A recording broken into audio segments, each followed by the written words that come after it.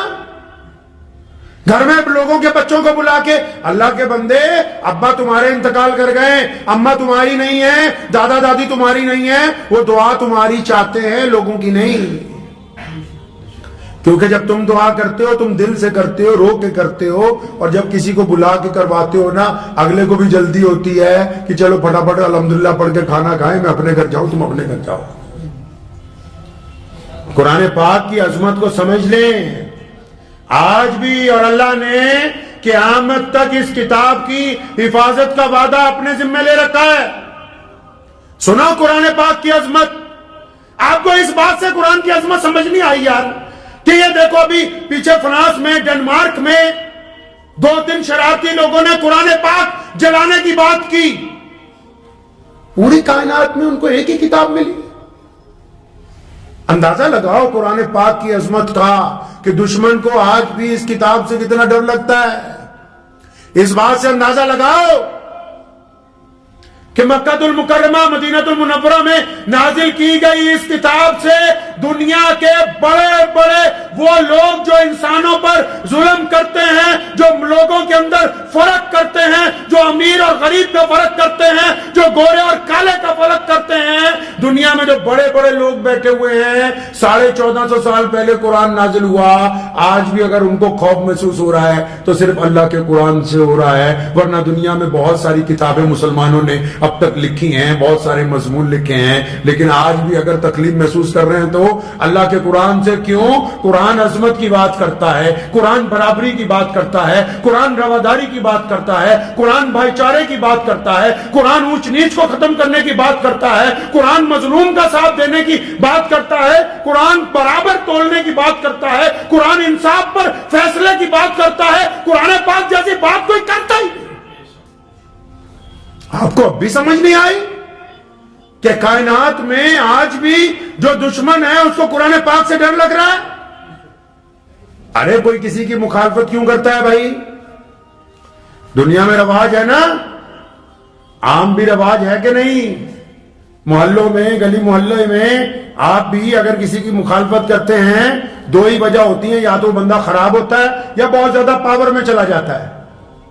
ہاں جی، تو جو بندہ زیادہ پاور میں چلا جاتا ہے تو جو اس کے برابر نہیں پہنچ سکتے ان کے پاس کیا باقی رہ جاتا ہے جی؟ اس کی مخالفت باقی رہ جاتی ہے۔ تو مسلمانوں، اگر تمہیں اس طرف عظمت نہیں سمجھ آ رہی، کم از کم قرآن پاک کی مخالفت کرنے والوں کو تو سن لو۔ قرآن پاک کے جو خلاف بول رہے ہیں بڑے بڑے ملک، فرانس جیسے، جرمن جیسے، ہالینڈ جیسے، کم از کم ان کو تو دیکھو بھئی تمہیں قرآن پاک سے کیا تکلیف ہو گئی۔ اگر ان کے پاس بیٹھ کے تکلیف کی بات کرو گے وہ کہیں گے یار قرآن تو لوگوں کو، مردوں کو آنکھیں جھکانے کی بات کرتا ہے، قرآن تو لوگ عورتوں کو پردے کی بات کرتا ہے، یہ عورتیں اگر پردہ کریں گی، یہ مرد اگر آنکھیں جھکا کے چلیں گے تو ہماری کاسمیٹک کا سامان کون خریدے گا؟ ہماری عیاشی کے اڈے کیسے چلیں گے؟ ہماری بدماشی کے مرکز کیسے قائم ہوں گے؟ یہ تو ہمارا جو ہم نے ادیوگ لگایا عیاشی کے لیے، قرآن تو اس کو بند کرنے کی بات کرتا ہے۔ ان کو جا کے پوچھو کہ تمہیں قرآن پاک سے کیا تکلیف ہے، وہ قرآن تو مکمل تولنے کی بات کرتا ہے، ہم تو 10 ملی میٹر لکھ کے 900 ملی میٹر شیشی میں ڈالتے ہیں، ہر ایک پر 100 گرام بچاتے ہیں، اگر قرآن کے حکم کے مطابق چلتے ہیں پھر تو ہماری ٹھگی ٹھوری کا دھندا بند ہو جاتا ہے۔ قرآن تو مظلوموں کا ساتھ دینے کی بات کرتا ہے، قرآن تو یتیم کو عزت دینے کی بات کرتا ہے، قرآن اپنی بہن کو حصہ دینے کی بات کرتا ہے، قرآن ماں کے پیروں میں جنت کی بات کرتا ہے، قرآن والدین کے حقوق کی بات کرتا ہے۔ وہ کہتے ہیں اگر اس کے کہنے کے اوپر چلیں گے پھر تو ہمارا سارا سرمایہ بڑھ جائے گا۔ لیکن یاد رکھو، زندہ قومیں کامیاب وہی ہیں، کامیاب وہی ہیں کائنات میں جنہوں نے اپنے رب اور رسول کی پیروی کی ہے، جنہیں رب اور رسول کا کہنا مانا ہے۔ ہمارے پاس اللہ تبارک و تعالیٰ نے قرآن پاک جیسی خوبصورت کتاب عطا فرمائی جو ہمارے لیے مشعل راہ ہے۔ نبی علیہ الصلوۃ والسلام نے اس قرآن پاک کو بے انتہا تکالیف کے بعد ہمیں عطا کیا ہے۔ نزول قرآن کے اگر آپ واقعات پڑھیں گے، امی عائشہ فرماتی ہیں سخت سردی میں بھی اگر جب قرآن پاک نازل ہوتا تھا نبی علیہ السلام پہ تو آپ صلی اللہ علیہ وسلم کا چہرہ مبارک پیشانی مبارک پسینے سے تر ہو جاتی تھی. پھر ایک جگہ لکھا ہے قرآن پاک جب نازل ہوتا تھا تو اگر سواری پر ہوتے تھے تو اتنا وزن تھا کہ سواری ہمیشہ زمین پر بیٹھ جایا کرتی تھی. سیدنا ابو بکر فرماتے ہیں ایک دفعہ میری ران پر سر تھا, نبی علیہ السلام آرام فرما رہے تھے, قرآن پاک کا نزول شروع ہوا, فرمایا اتنا وزن تھا مجھے محسوس ہوا کہ شاید میری ران کی ہڈی ٹوٹ جائے گی. پیارے نبی علیہ السلام نے یہ عظمت والی کتاب بڑی مشقت سے امت کو عطا کی, اور آپ کو کیسے عطا کرتی؟ رحمت بنا کے, ہدایت بنا کے, شفقت بنا کے. اب تم بسم اللہ پڑھ کے پھونک مار دو, اللہ برکت عطا فرما دیں گے. تم بسم اللہ پڑھ کے گاڑی چلاؤ, ایکسیڈنٹ ممکن ہو ہی نہیں سکتا. تم بسم اللہ پڑھ کے کام شروع کرو, اس کے اندر فائدہ شامل ہو جائے گا. اللہ تبارک و تعالیٰ نے تمہیں یہ جو کتاب رسول کو عطا فرمائی اپنے صلی اللہ علیہ وسلم کو, نبی علیہ السلام نے اس کو رحمت بنا کے آپ کو دے دیا. اب تو اس کی قدر کرنی چاہیے کہ نہیں کرنی چاہیے؟ اچھا کہتے ہیں کہ مریض جب بیمار ہو پھر تو دوائی زیادہ اچھے طریقے سے کھاتا ہے. تو اب تو کچھ پریشانیاں ہیں, کچھ دکھ ہیں, کچھ تکلیفیں ہیں. ہم اپنے دکھوں میں تکلیفوں میں ڈاکٹر کے پاس تو جا رہے ہیں, اپنے رب کی طرف رجوع نہیں کر رہے. ڈاکٹر کے پاس تو جا رہے ہیں, اپنے قرآن کو نہیں پڑھ رہے. ٹھیک ہے ڈاکٹر دوائی دے سکتا ہے, شفا کا فیصلہ نہیں کر سکتا.